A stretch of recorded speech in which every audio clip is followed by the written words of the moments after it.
ያለምንም ዋስትና በመታወቂያ ብቻ የሚሰጥ ብድር መጀመሩን ሰምተናል። ብድሩ የቤት ካርታ፣ የመኪና ሊብሬና ሌሎች ዋስትናዎች እንደማያስፈልጉት ይፋ ተደርጓል። በሌላ በኩል ደግሞ አበዳሪዎች የኢትዮጵያን የብድር ዕዳ መክፈያ ጊዜ ማራዘማቸው ታውቋል።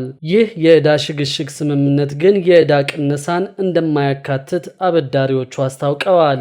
ሰላም ቤተሰቦቻችን፣ መረጃዎቹን የት ሀገርና የት ከተማ ሆናችሁ እየተከታተላችሁ እንደምትገኙ በሐሳብ መስጫው ላይ ጻፉልን። በየትኛው ርዕሰ ጉዳይ ላይ መረጃ እንድናቀርብላችሁ እንደምትፈልጉ ማሳውቁን። አሁን ዝርዝር መረጃዎቹን አንድ በአንድ ወደ እናንተ እናደርሳለን። እስከ መጨረሻው አብራችሁን ቆዩ።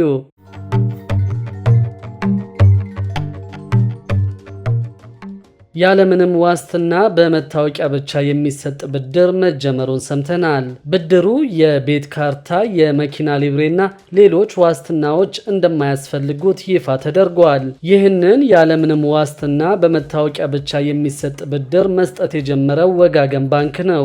ባንኩ ደንበኞቹ የቤት ካርታ፣ የመኪና ሊብሬ፣ የደሞዝና ሌሎች ዋስትናዎችን ሳያስፈልጋቸው በመታወቂያ ብቻ ብድር እንዲያገኙ ማድረግ መጀመሩን አስታውቋል። በዚህ አሰራር መሰረት ማንኛውም ኢትዮጵያዊ ዜግነት ያለው ነዋሪ የዜግነት መታወቂያውን በማቅረብ ብቻ ብድር ማግኘት የሚችልበት ምቹ ሁኔታ መፈጠሩን ባንኩ ይፋ አድርጓል። ባንኩ ስልክን ብቻ ተጠቅሞ የዲጂታል ብድር አገልግሎት ማግኘት የሚችሉበት አሰራር መጀመሩንም አውቀናል። በዚህም ወጋገን ባንክ እፎይታ የተሰኘ የዲጂታል ብድር አገልግሎት ወደ ስራ አስገብቷል። እፎይታ የተለያዩ የህብረተሰብ ክፍሎችን ተጠቃሚ የሚያደርግ የዲጂታል ብድር አገልግሎት መሆኑን ባንኩ በላከው መግለጫ አስታውቋል። እፎይታ የዲጂታል ብድር አገልግሎት በዋናነት በጥቃቅን አነስተኛና መካከለኛ የንግድ ስራ ላይ ለተሰማሩ ነጋዴዎች የንግድ ማስፋፊያና የስራ ማስኬጃ ካፒታል ለማሟላት የሚያግዝ መሆኑ ታውቋል። ለደሞዝተኞች የአስቸኳይ ጊዜ ብድር እንዲያገኙ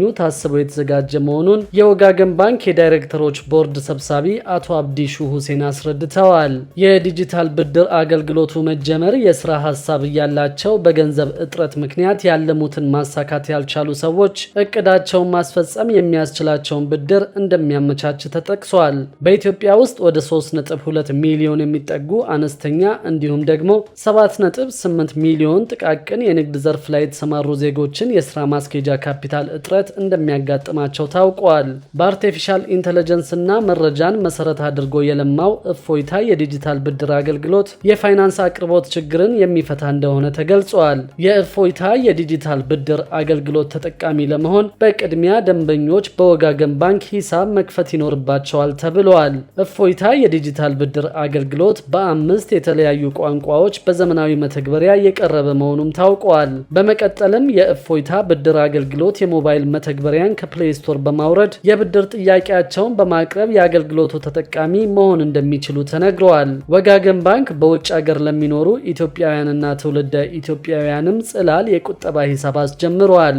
ይህ ካሉበት ሆነው በዩናይት.ኢቲ ድረገጽ በኩል ወይም ደግሞ መተግበሪያውን ከፕሌይ ስቶር ወይም አፕ ስቶር በማውረድ በባንኩ ሲቆጥቡ ከመደበኛ ከፍ ያለ ወለድ ከማስገኘቱ በተጨማሪ መኖሪያ ቤት መግዛት የሚያስችል የብድር አገልግሎት እንደሚያቀርብም ታውቋል። በሌላ በኩል ደግሞ አበዳሪዎች የኢትዮጵያን የብድር ዕዳ መክፈያ ጊዜ ማራዘማቸው ይፋ ተደርጓል። የኢትዮጵያ ይፋዊ አበዳሪዎች የዕዳ ሽግሽጉን በአንድ ወር ውስጥ ያጠናቅቃሉ ተብሎ እንደሚጠበቅም ታውቋል። ስምምነቱ ግን የዕዳ ቅነሳን እንደማያካትት አበዳሪዎቹ አስታውቀዋል። ኢትዮጵያ ከአበዳሪዎቿ ጋር 8.4 ቢሊዮን ዶላር የሚሆን ዕዳዋን ለማሸጋሸግ ስምምነት ላይ እንደደረሰች በቅርቡ ማስታወቋ የሚታወስ ነው። ኢትዮጵያ በዓለም አቀፉ የገንዘብ ተቋም ፕሮግራም ስር ከነበሩ ሀገራት አንጻር ብድር የመክፈል አቅሟ የተሻለ ነው የሚል ግምት በአበዳሪዎች እንደተሰጣት ዘገባዎቹ ጠቁመዋል።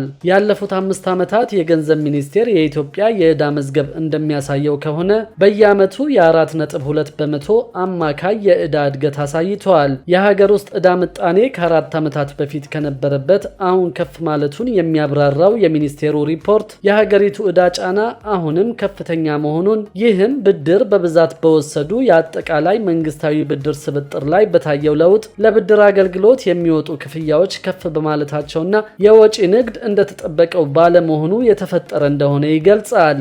ኢትዮጵያ እስከ ሰኔ 2016 ዓ.ም ድረስ ባለው ጊዜ ውስጥ ዋና አበዳሪዎች ተብለው ከሚገለጹ የውጭ ይፋዊ አበዳሪዎች፣ ከአጋር አበዳሪዎችና ሁለትዮሽ አበዳሪዎች የወሰደችው ብድር የዕዳ ክምችት ከአጠቃላይ ካልተከፈለ የውጭ ዕዳዋ ውስጥ የ82.4 በመቶ ድርሻ እንዳለው ተገልጿል። ከሀገሪቱ የውጭ ዕዳ በሁለትዮሽ ስምምነት ብድር አቅራቢዎችና በከፍተኛ ወለድ የሚያበድሩ የንግድ አበዳሪዎች የዕዳ ድርሻ ባለፉት 4 ዓመታት ውስጥ ዝቅ እያለ መምጣቱ ሲገለጽ፣ በሶስትዮሽ ስምምነቶች የተወሰዱ ብድሮች መጠን ደግሞ ከፍ ማለቱ ተብራርቷል። ለዚህም ምክንያቱ የኢትዮጵያ መንግስት ከመንግስታት ወይም ከዓለም አቀፍ አበዳሪ አካላት ውጭ ካሉ አበዳሪዎች ለሚወሰዱ ብድሮች የሚሰጠው ዋስትና ላይ ክልከላ ማድረጉ ከግል አበዳሪዎች በተቀዳሚነት የሚበደሩት የመንግስት የልማት ተቋማት ዕዳን ዝቅ እንዲል በማስቻሉ እንደሆነ ተገልጿል። በኢትዮጵያ መንግስታዊ ብድሮች በአንድ በኩል በፌዴራል መንግስት ከይፋዊ የአጋርና የሁለትዮሽ አበዳሪዎች የተወሰዱና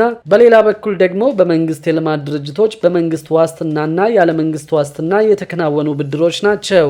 በሌላ በኩል ደግሞ በመዲናዋ የሚገኙ የንግድ ተቋማት አምሽተው እንዲሰሩ የሚያስገድደው መመሪያ ከመተግበሩ በፊት ቅድመ ሁኔታዎች እንዲመቻቹ ተጠይቋል። በአዲስ አበባ ከተማ የሚገኙ የንግድ ተቋማት አምሽተው እንዲሰሩ የሚያስገድደው መመሪያ ከመተግበሩ በፊት ቅድመ ሁኔታዎች እንዲመቻቹ በተቋማት ውስጥ የሚያገለግሉ ሰራተኞች ጠይቀዋል። የከተማ አስተዳደሩ ካቢኔ ነጋዴዎች እስከ 3 ሰዓት ተኩል አምሽተው እንዲሰሩ የሚያስገድድ ደንብ ማጽደቁ ይታወሳል። መመሪያውን ተግባራዊ በማያደርጉ ነጋዴዎች ላይም የገንዘብ ቅጣት ተቀምጧል። የአዲስ አበባ ከተማ ንግድ ቢሮ በበኩሉ አዲሱን አሰራር በተመለከተ ለማህበረሰቡ የግንዛቤ ማስጨበጫ ስራዎች እየሰራ እንደሚገኝ አስታውቋል። የጸጥታ ሁኔታን፣ የታክሲ አገልግሎት አሰጣጥን፣ ህገወጥ ግብይትንና ሌሎች ጉዳዮችን በተመለከተ ሰፊ የግንዛቤ ማስጨበጫ በቅንጅት እየሰራ መሆኑንም ገልጿል። የከተማዋ ንግድ ቢሮ ይህንን ቢልም በንግድ ስራ ላይ በተሰማሩ ተቋማት ውስጥ የሚያገለግሉት ሰራተኞች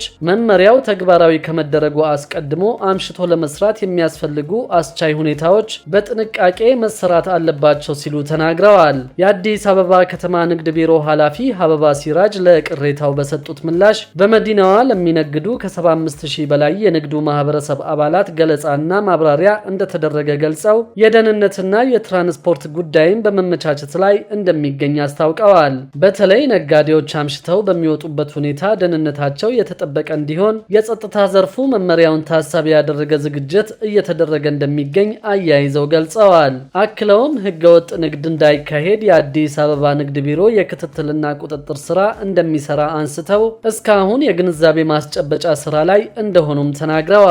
ይህንን መመሪያ ተግባራዊ ለማድረግ እንዲሁም ማህበረሰቡ በትራንስፖርት እጥረት እንዳይንገላታ ምን አይነት የቁጥጥር ስራ ታከናውናላችሁ የሚል ጥያቄ ለአዲስ አበባ ትራንስፖርት ቢሮ ቀርበዋል። በቢሮው የህዝብ ትራንስፖርት አደረጃጀት ዳይሬክተር አሸናፊ ስዩም በሰጡት ምላሽም ከአዲሱ ደንብ ጋር በተያያዘ የሚነሳውን ስጋት ለመቀነስ የህዝብ ትራንስፖርት አገልግሎት ሰጪዎች ሰዓታቸውን አክብረው እንዲሰሩ እየተደረገ መሆኑን ገልጸዋል። በዚህም ማህበረሰቡን ታሳቢ በማድረግ አሽከርካሪዎች እስከተቀመጠው የሰዓት ገደብ አገልግሎት እንዲሰጡና ተጠቃሚዎችም ስጋት እንዳያድርባቸው ሰፊ የግንዛቤ ማስጨበጫ ስራዎች እየተከናወኑ መሆኑን ገልጸዋል። የአዲስ አበባ ከተማ አስተዳደር ካቢኔ ያወጣው ደንብ የጸደቀ ሲሆን ይህ ደንብ መመሪያዎች ተዘጋጅተውለት ከመጋቢት 10 ቀን 2017 ዓ.ም ጀምሮ ተግባራዊ በመደረግ ላይ ይገኛል። ደንቡን ተላልፈው በሚገኙ ነጋዴዎች ላይ የሚጣለውንም ቅጣት ተግባራዊ ለማድረግም የመብራት፣ የጸጥታ፣ የትራንስፖርት እንዲሁም ሌሎች የቁጥጥር ስራዎች ላይ ቅድመ ዝግጅት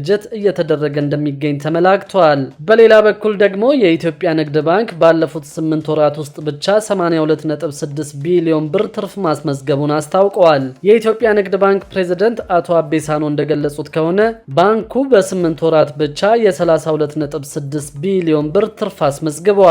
ባንኩ ያስመዘገበው ትርፍ ከአምና ተመሳሳይ ወቅት ጋር ሲነጻጸር የ170.5 በመቶ ብልጫ እንዳለው ያስረዱት አቶ አቤ የተመዘገበው እድገት በገቢ እድገትና ወጪ ቁጠባ ላይ የተገኘው አመርቂ ውጤት ነጸብራቅ መሆኑን ገልጸዋል። አቶ አቤ በሁሉም የባንኩ የገቢ ማመንጫ ዘርፎች ላይ አበረታች አፈጻጸም የተመዘገበ መሆኑን የገለጹ ሲሆን ባንኩ አምና በተመሳሳይ ወቅት ካገኘው ገቢ 26 በመቶ እድገት በማሳየት 109.3 ቢሊዮን ብር ጠቅላላ ገቢ ማግኘቱን አስታውቀዋል። ክቡራትና ክቡራን የአዲስ ቢዝነስ የዩቲዩብ ቻናል ተከታታዮቻችን ይህንን ቻናል ሰብስክራይብ ሳታደርጉ የምትከታተሉን ከሆነ ቢዝነስና ሌሎች ተያያዥ ጉዳዮች ጉዳዮችን በተመለከተ አዳዲስ መረጃ ለማግኘት የዩቲዩብ ቻናሉን ሰብስክራይብ በማድረግ ቤተሰብ እንድትሆኑን በትህትና እንጠይቃለን።